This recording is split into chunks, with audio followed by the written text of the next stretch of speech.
નમસ્કાર મિત્રો, જય શ્રી કૃષ્ણ, જય માતાજી, હર હર મહાદેવ. કેમ છો બધા? સ્વાગત છે તમારું અમારા યુટ્યુબ ચેનલની અંદર.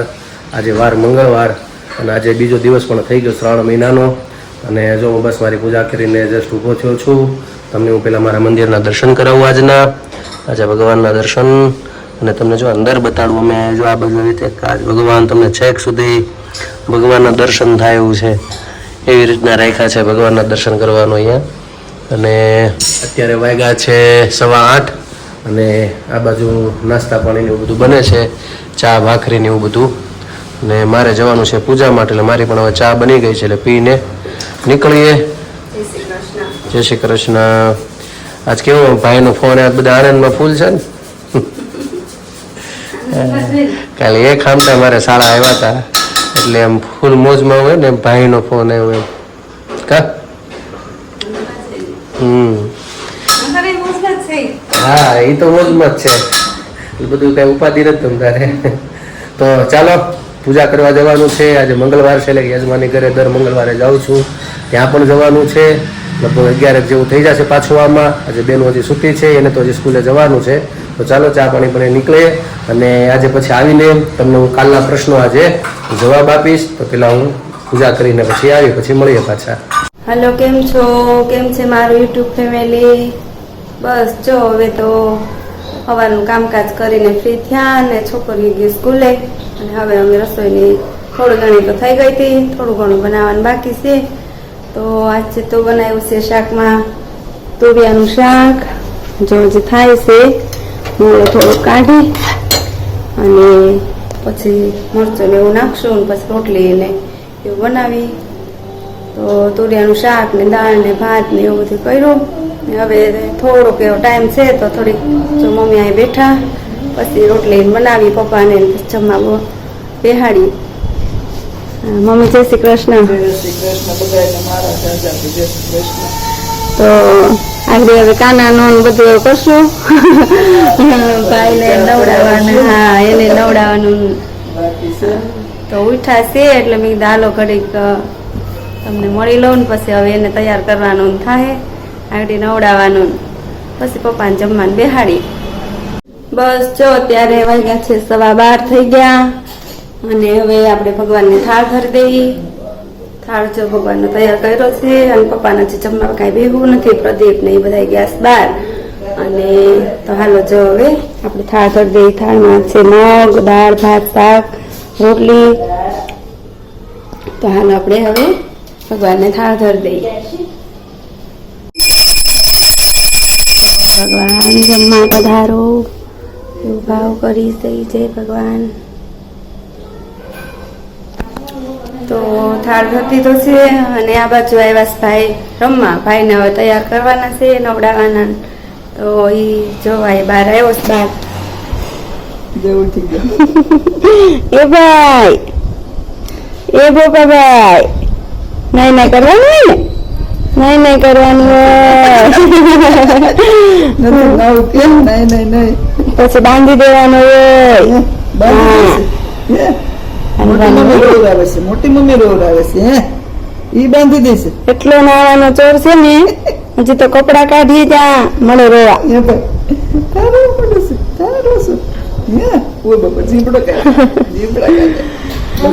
તો બસ જો અહીંયા વિદ્યાબેન ને કમલભાભી ને અહીં બેઠા નવરા થઈ. હવે દો ભાઈ રમવાનું તારે હે લઈ જાવ.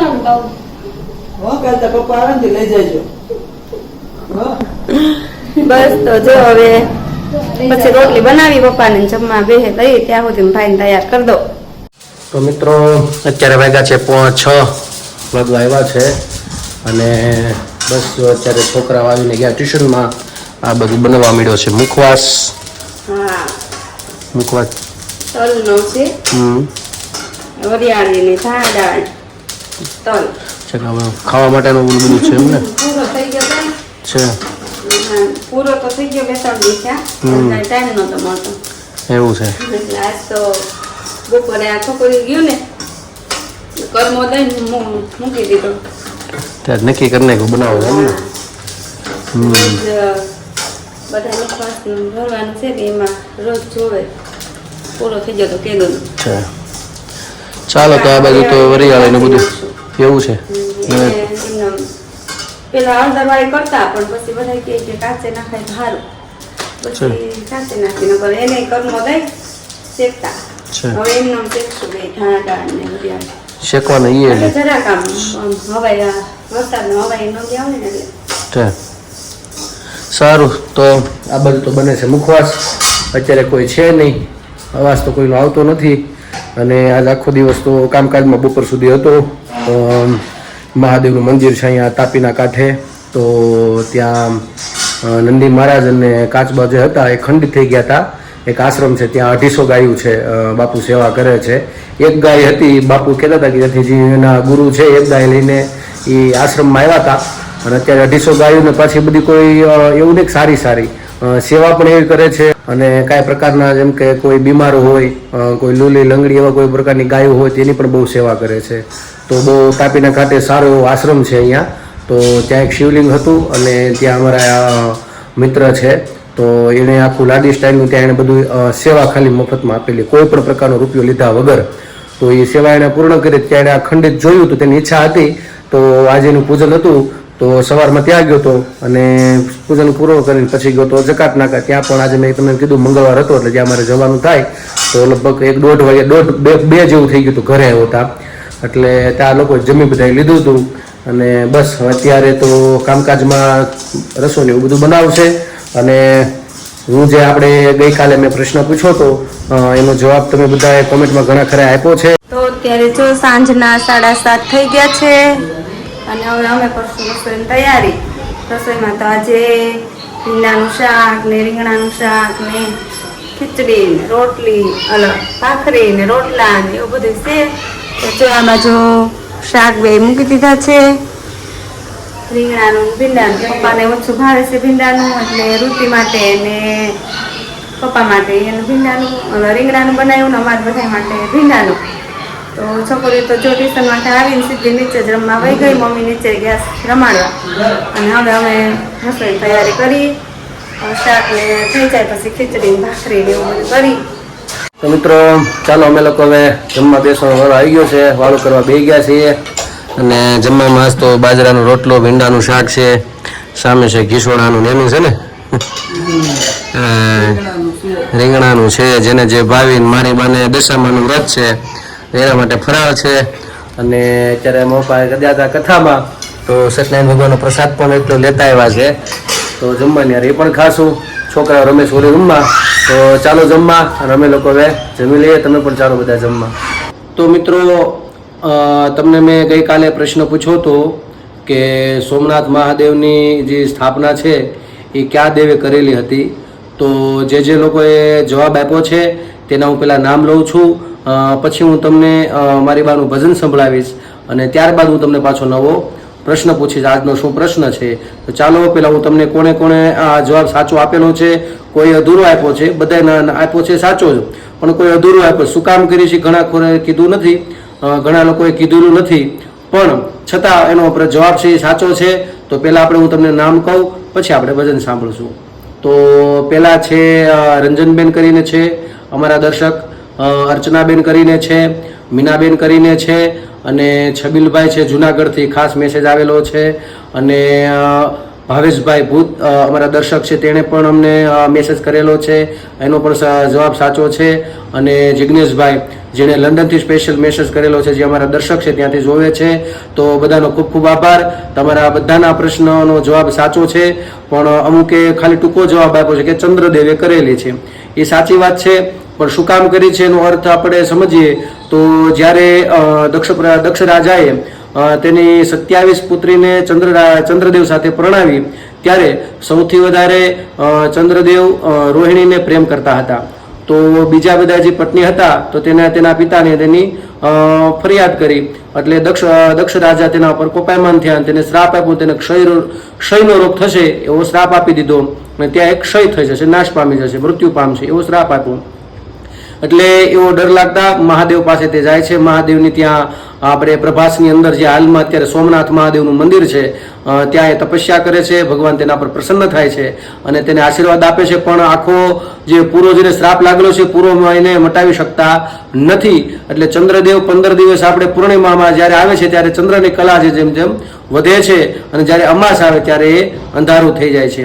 તો 15 દિવસ એ ઉજાસ આપે છે અને 15 દિવસ અંધારું આપે છે. એની કળા છે એટલે 15 દિવસ ક્ષય થતી જાય છે અને 15 દિવસ પાછી વધે છે.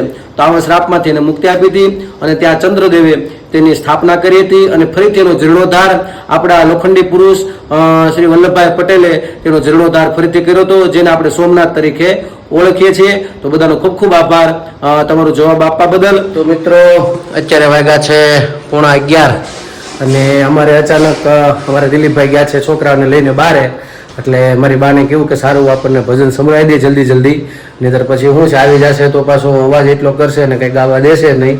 તો પેલા મારી બાને કહે કે આપણને ભજન સંભળાવે. બા આજે શેના ઉપર ગાવાની છો? મીરાજી ઉપર છે એમ ને? મસ્ત બધી નાચતી હતી ને, હા મીરા ઉપર છે. સરસ લ્યો. તો ચાલો પેલા આપણે સારું એવું કીર્તન આપણે સાંભળી લઈએ, પછી આપણે બ્લોગને આગળ વધારશું. મીરા મસ્ત બનીને નાચે રે કાનુડાની ધૂનમાં. મીરાના સાસુ કે છે વો સાડીને સેલા ક્યાં મેલા મેં ભગવો ભેખ ધર્યો રે. સાડીને ચેલા ત્યાં મેલા. મીરા મસ્ત બનીને નાચે રે કાનુડાની ધૂનમાં. મીરાના સાસુ કે છે વો હાર ને હસડી ક્યાં મેલા મેં તુલસીની માળા પહેરી રે. હાર ને હસડી ત્યાં મેલા. મીરા મસ્ત બનીને નાચે રે કાનુડાની ધૂનમાં. મીરાના સાસુ કે છે વો નથડી ને ટીલડી ક્યાં મેલા મેં ચંદન તીલડી ચોડી રે. નથડી ને તીલડી ત્યાં મેલા. મીરા મસ્ત બનીને નાચે રે કાનુડાની ધૂનમાં. મીરાના સાસુ કે છે વો હાથના કંગન ક્યાં મેલા મેં હાથે કડતાલ ધરી રે. હાથના કંગન ત્યાં મેલા. મીરા મસ્ત બનીને નાચે રે કાનુડાની ધૂનમાં. મીરાના સાસુ કે છે વો પગના પાયલ ક્યાં મેલા મેં પગે ઘુંઘરું બાંધા રે. પગના પાયલ ત્યાં મેલા. મીરા મસ્ત બનીને નાચે રે કાનુડાની ધૂનમાં. મીરાના સાસુ કે છે વો રાણાજીને ક્યાં મેલા મેં વિઠ્ઠલ વરને વર્યા રે.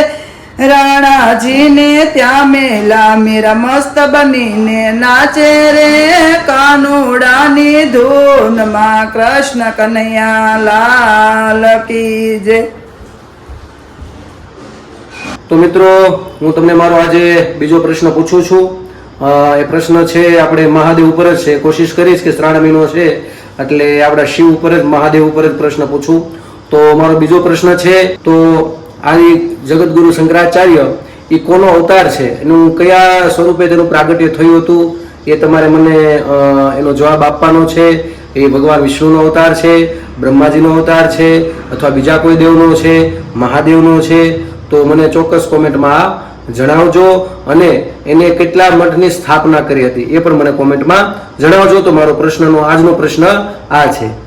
તો મિત્રો બસ જો તમને મારી બાઈ સારું એવું ભજન સંભળાવ્યું અને મારો પ્રશ્ન છે તમને બધાને ખ્યાલ આવી ગયો છે, તો કાલે ફરીથી તમારો કોમેન્ટમાં જવાબ આપજો એ બાબતે. અને 11, 11:30 જેવું ફરીથી થવા આવ્યું છે. તો બધા બસ હજી અમારે બેનું આવ્યા નથી બહારથી એટલે અમારે એની રાહ તો બેસવાનું જ રહ્યું. એટલે જ્યાં સુધી આવે ને ત્યાં સુધી. પણ મારા બ્લોગને હું આજે વિરામ આપું છું. કાલે ફરી મળીશું નવી મસ્તી સાથે, નવી વાતો સાથે. તો અમારી ચેનલને તમે લાઈક કરજો, શેર કરજો, સબસ્ક્રાઇબ કરજો અને હા કોમેન્ટમાં તમારો જવાબ આપજો, પ્રેમ આપજો. અને જો તમે નવા છો અમારી ચેનલ ઉપર તો સબસ્ક્રાઇબ કરવાનું ભૂલતા નહીં. તો આજ માટે એટલું. ફરીથી કાલે મળીશું નવી વાતો સાથે. તો આવજો. જય શ્રી કૃષ્ણ.